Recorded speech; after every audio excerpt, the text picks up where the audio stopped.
Hi guys, so this week's focus is Unit 7, Lessons 4 and 5. If you don't have the workbook, it's in Canvas under Modules.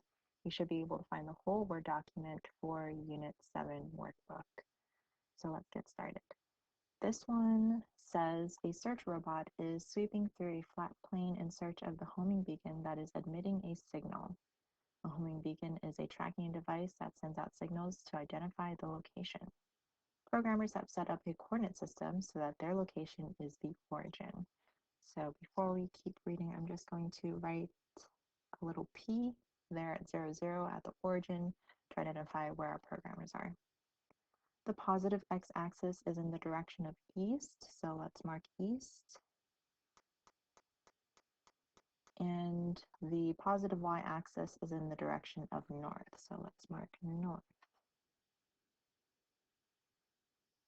The robot is currently 600 units south of the programmer's location and is moving in an approximate northeast direction along the line y equals 3x minus 600. So we can see that my equation of the line is represented by the path of the robot that starts at negative 600 down here, because here we have slope-intercept form and my y-intercept says negative 600. So negative 600 right below the programmers. And the slope is 3, so I need to go up 3 units and write 1. And that would be the next point where the robot would be. I'm just going to continue this so that I can draw a pretty nice line. Okay.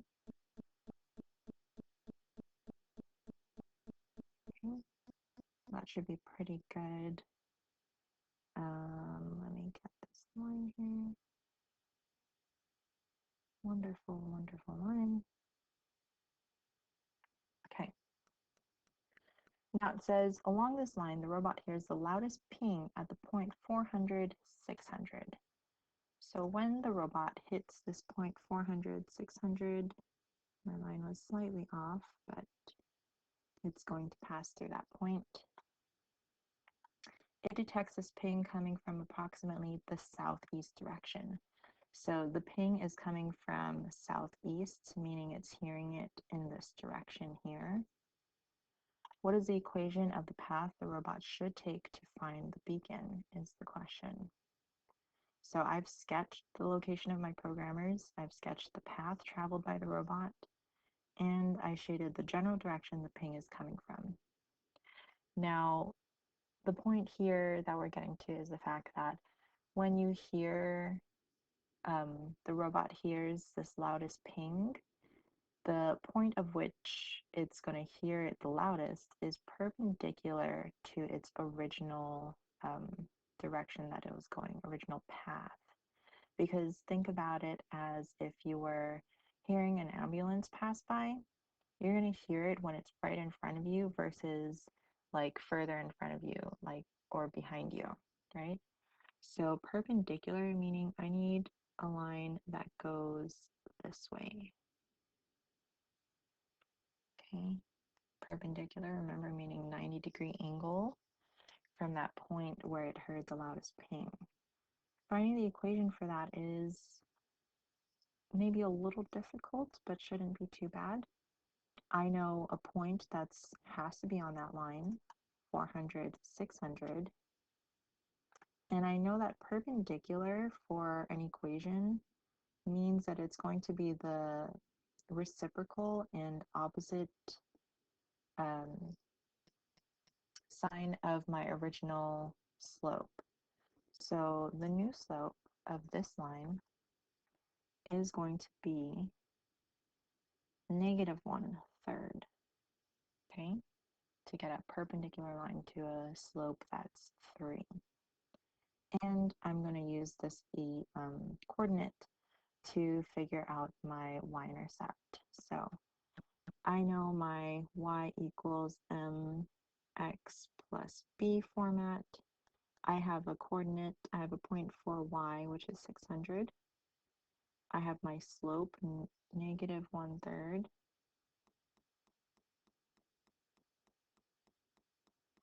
I know an x-coordinate 400. And that's going to be added to my slope intercept there. So I'm just going to solve now. I have got 600 equals 400, or negative 400 over 3 plus b. So I need to add my 400 over 3 to both sides. And now I've got 600 plus 400 over 3 equals b. I need same denominators so that I can combine the 600 and the 400.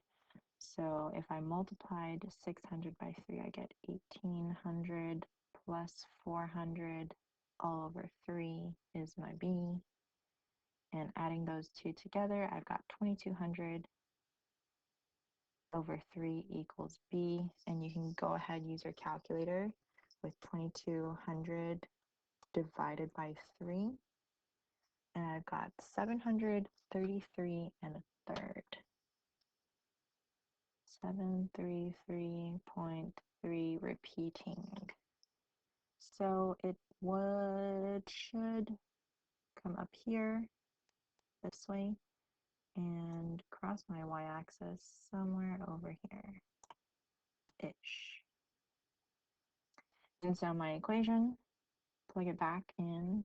I've got y equals negative a third x plus 733.3 repeating. Okay. Let's do something like this. The robot picks up tennis balls on a straight path from 8, 6 towards a ball at negative 10, negative 5. The robot picks up a ball at negative 10, negative 5, and then turns 90 degrees right. What are the coordinates of a point that the robot can move towards to pick up the last ball?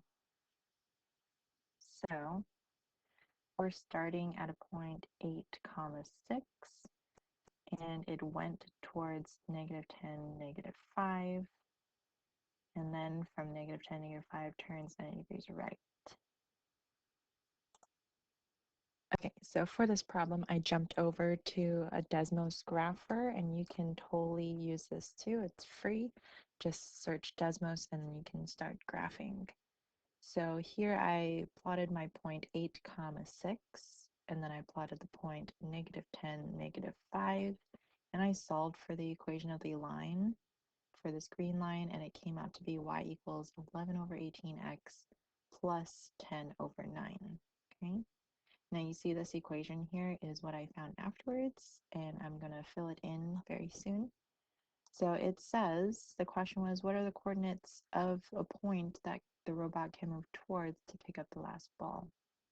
Now, because it says that it turns 90 degrees right, that means from here to here, it had to turn 90 degrees, so perpendicular to this line, to its right. And so I used this negative 10, negative 5 coordinate, and the fact that a perpendicular line is the reciprocal slope and opposite sign to create this line. Okay. Now, one very clear point I see on this line is that right here. Very, very close to a negative 13, 0. So that could be a point that you choose to write down. Or you just plug in a number here, like if I wanted to see what 0 was and y, you would just solve that with x being 0. Okay, back to here. You've got some practice looking at slopes. So solving for slopes given two coordinates, you should be able to do that. Remember that horizontal lines are undefined slopes, and I said that backwards. Horizontal lines left to right like this from D to C or C to D are 0 slope. vertical lines like your y-axis is an undefined slope, okay? So you're going to be drawing out some quadrilaterals and figuring out, identifying what type of quadrilateral it is. Here I want to look at solving for the area of a shaded region. So we've got two things going on, and we're going to have to take the big region and subtract the smaller region that is not shaded to solve for my area here. So some things to remember are the different equations for areas. Let's start off with our square here. I see I've got a 4 by 4, so it is indeed a square since it has all sides the same. Area for a square is just length times your width, which is same thing for your rectangle as well.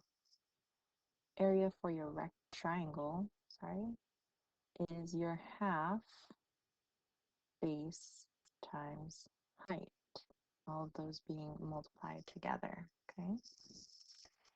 Area for a circle is pi radius r squared, okay? So I have total faith that you guys can do part A. Let's do part B together. So radius, remember, that's the distance from your center out to an edge of your circle. So in this case, my radius is 3. And so we're just going to fly with that. So area of my circle is going to be pi r squared.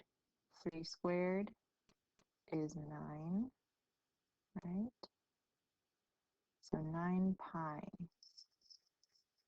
And in order to figure out just the shaded region, I have to subtract out my area of that rectangle, which is a 2 across and 1, 2, 3, 4 that way. So it's going to be 9 pi minus 4 times 2, which is 8, right?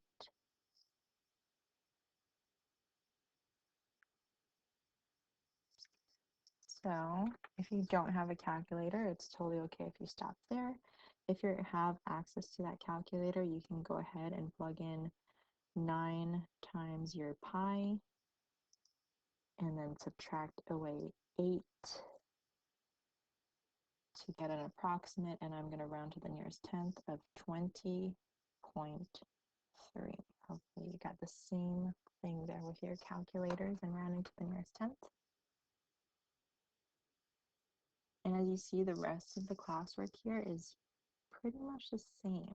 Well, let's talk about this maybe, like perimeter, right? So I'll do the harder one so that you can do the easier one, right? Find the area and perimeter of this hexagon shown. So remember, perimeter is the lengths of the outsides.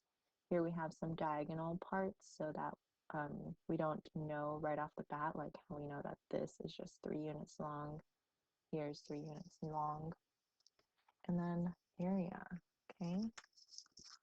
So what we need to do is I'm going to note the fact that F is 3 units long, and so is C for my perimeter purposes. And looks like A, B, D, and E are all the same length. So I'm just going to say A is B, which is D, which is E. And that's going to help us later when we figure it out. So a couple ways that we can do this is distance formula, or notice we've got right triangles, so we could use Pythagorean theorem. Okay, I do suggest our Pythagorean theorem way, but if you wanted to use distance formula, remember that is this right here, x2 minus x1 all squared plus y2 minus y1 squared. Okay, but I'm going to use Pythagorean theorem. My a squared plus b squared equals c squared. Okay, So for this triangle that I marked out here with my F and my E, I see that one leg is 1 unit long, the other leg is 2 units long, and the hypotenuse, the C that I don't know is what I'm trying to find. C squared. So I've got 1 squared is 1, plus 2 squared is 4, is C squared. So this is 5, and I want to figure out what just the length C is. Maybe I should have labeled it as E. So I need to square root both sides, and I know that that length is root 5.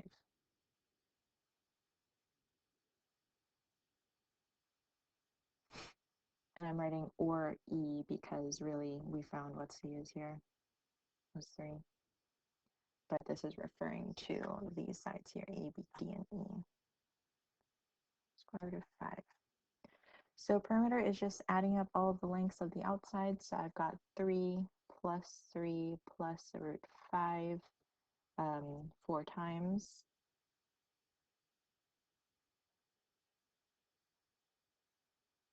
Okay. I can combine my 3's to have 6. And although I can't combine inside of my square roots because they're separated by addition, I can add up the fact that there are 4 of them. So they kind of act like variables. So I can say I have 4 root 5's. And this is my perimeter. Okay, easy. Now, the way I would do this area, because I'm not very familiar with the area of a trapezoid, maybe you are. Oops, I meant to select eraser. If you are well versed in area of a trapezoid, you could do that and just have 2 trapezoids right there. I am going to look at it as I've got a big rectangle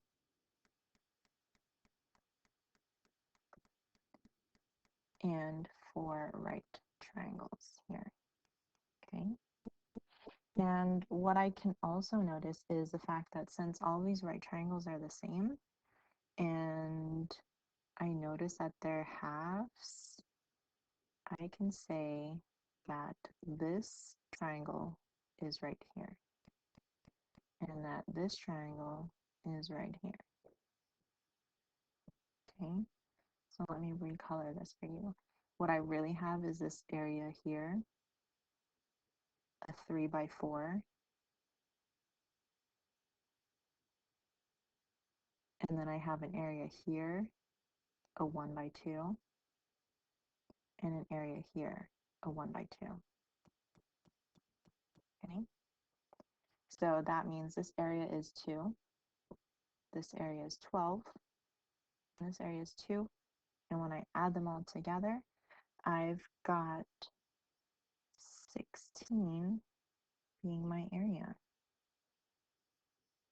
Amazing, right? We can just cut off pieces as long as they fit nicely, okay?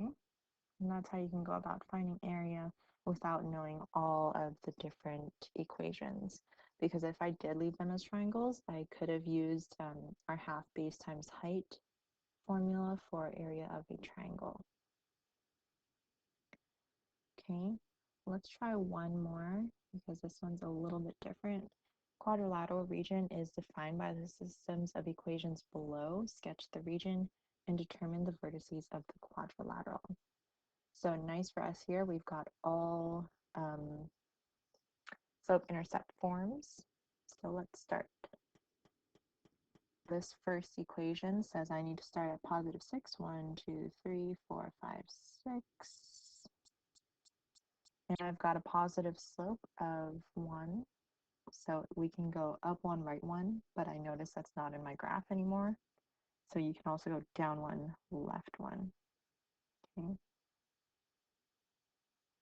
And that's that line.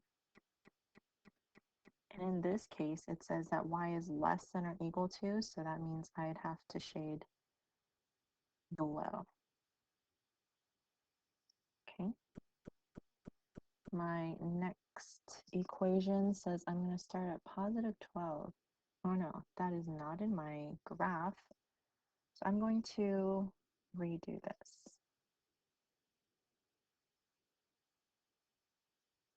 So instead of each box being 1 unit long, it's going to be 2 units long. So one box is going to equal 2 because I knew that that very top was 6. So that's now going to be my 12. So this is now my 6. And I can still do that line there. Okay.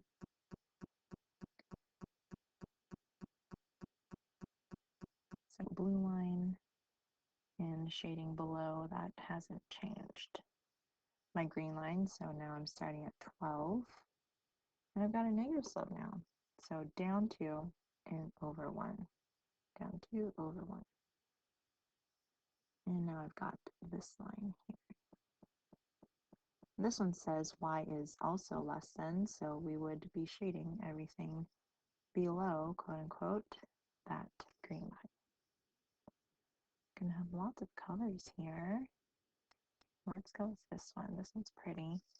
Now we're starting at negative 4 with a positive slope of 2. So I need to go up 2 and right 1. Up 2, right 1.